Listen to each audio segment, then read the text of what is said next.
Hello everyone, welcome back to my channel. This is Advocate Shruti Sharma and you are watching Legal Knowledge. आज हम एक ऐसे topic पर बात करने वाले हैं जिन शब्दों से आप बहुत ज़्यादा परिचित हैं और 2020 के बाद से जो विषय बहुत चर्चित रहे हैं और ये हैं सेक्शन 144, लॉकडाउन और कर्फ्यू।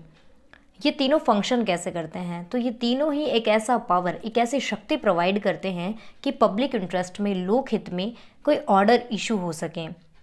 कोरोना की रफ्तार को कम करने के लिए अलग अलग स्टेट्स ये डिफरेंट मेजर सेक्शन 144, लॉकडाउन और कर्फ्यू इनको अपना रहे हैं। अब देखा जाए तो अगर किसी स्टेट की सिचुएशन बहुत ज़्यादा ख़राब हो जाती हैं तो सबसे पहले लागू होता है धारा 144 और अगर उससे भी बात नहीं बनती है तब लागू होगा लॉकडाउन। अगर फिर भी बात नहीं बनती है तब लगाया जाता है कर्फ्यू। इन तीनों में डिफरेंस इनके सीवियर नेचर का होता है, इनकी डिग्री का डिफरेंस है। ये तीनों प्रोविजंस अलग हैं लेकिन इनके ग्राउंड सेम हैं।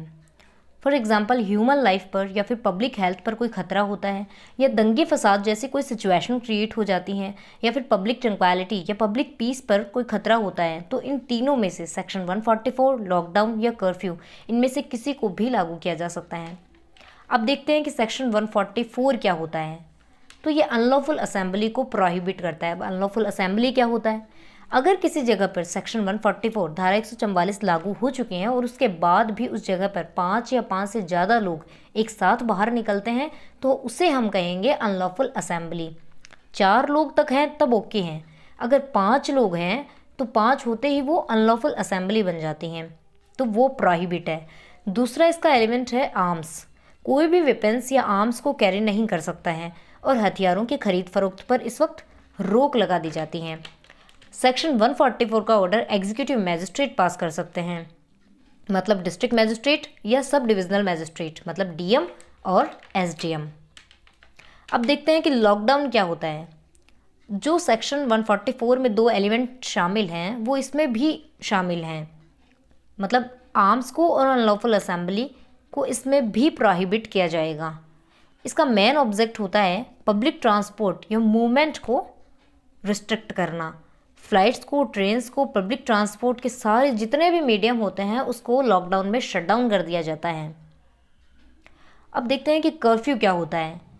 किसी भी जगह अगर दंगे फसाद हो रहे होते हैं या पब्लिक सेफ्टी या पब्लिक हेल्थ खतरे में होता है तो कर्फ्यू से सिचुएशन को कंट्रोल किया जा सकता है।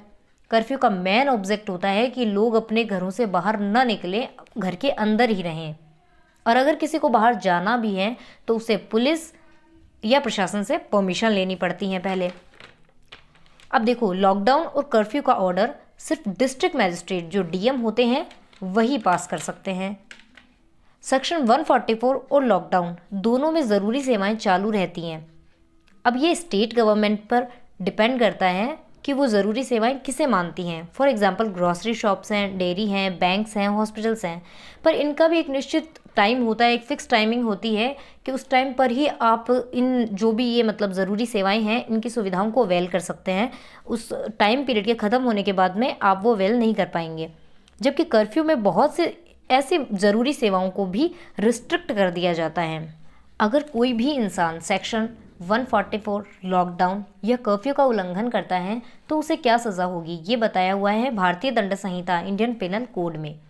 4 बेसिक पनिशमेंट बताई हुई हैं। आईपीसी की प्रोविजन सेक्शन 188, सेक्शन 269, सेक्शन 270 और सेक्शन 271।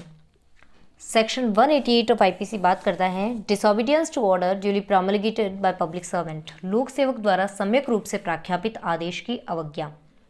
फॉर एग्जाम्पल, मान लेते हैं कि आप अनलॉफुल असेंबली के पार्ट थे और जब धारा 144 लागू है तब आप अपने 10-12 दोस्तों के साथ बाहर निकल जाते हैं। अब ऑफिशियल अथॉरिटी ये कहता है कि इसे हटाओ। अगर आप उनका ऑर्डर नहीं मानते हैं तो आप पर इम्पोज की जाएगी सेक्शन 188 ऑफ आईपीसी, जिसमें आपको 6 महीने तक की जेल या 1000 रुपये तक का जुर्माना या दोनों से दंडित किया जा सकता है। सेक्शन 269 और सेक्शन 270 पब्लिक हेल्थ, लोक स्वास्थ्य से संबंधित है।